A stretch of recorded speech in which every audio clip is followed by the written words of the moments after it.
Yellowstone Season 5 episode 12's shocking death is even worse than Kevin Costner's. Taylor Sheridan just broke Yellowstone's unspoken golden rule: don't mess with the ranch hands. You can kill off Sarah Atwood, and you can even give John Dutton an unceremonial, elderly death, but you ought to leave these poor guys and gals alone. From day one, Lloyd, Ryan, Colby, and the like have simply been trying to make a living. And in exchange for their labors, living on the Dutton Ranch gives them nothing but suffering in return.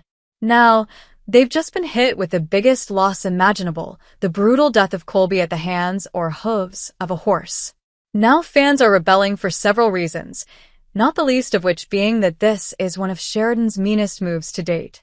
Just like every cowboy dreams it not, Colby isn't the only ranch hand to die in the line of duty for the Duttons. In the past, we've had Fred and Rowdy, one of whom was taken to the train station, and the other died in a fight with Rip.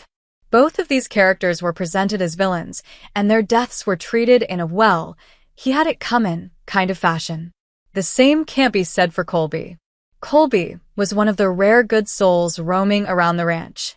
He worked hard, played harder, and always kept himself to himself. That is, of course, until Teeter rolled into town. The thick-accented and foul-mouthed lady hand quickly took a liking to Colby, steamrolling him into a relationship that developed quickly after the two were trampled by horses in a Season 3 attack. All this is to say that Colby was never someone who had a death coming to them.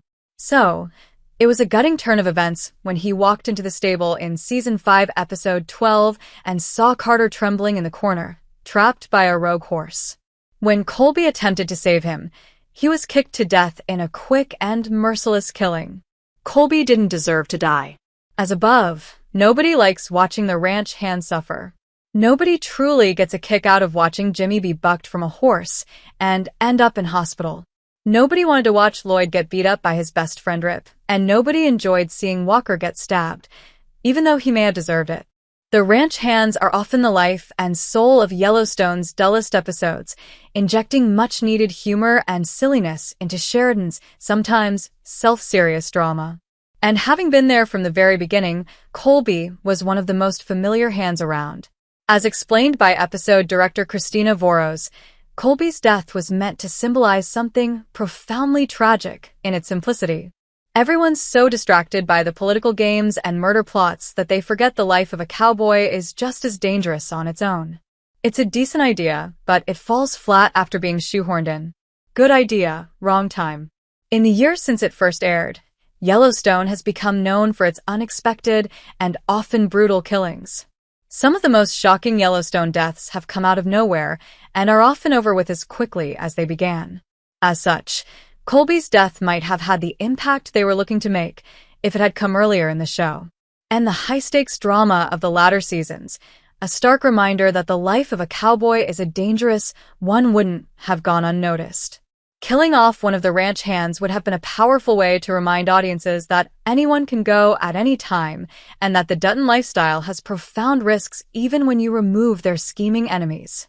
Unfortunately, 3 episodes out from your series finale isn't the time and place to do this.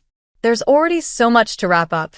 John Dutton's death investigation, the fate of the ranch, and the Dutton siblings' feud are all still ongoing issues, so stopping the show dead for a whole episode about Colby and his accident isn't like to be seen as a smart move by most fans.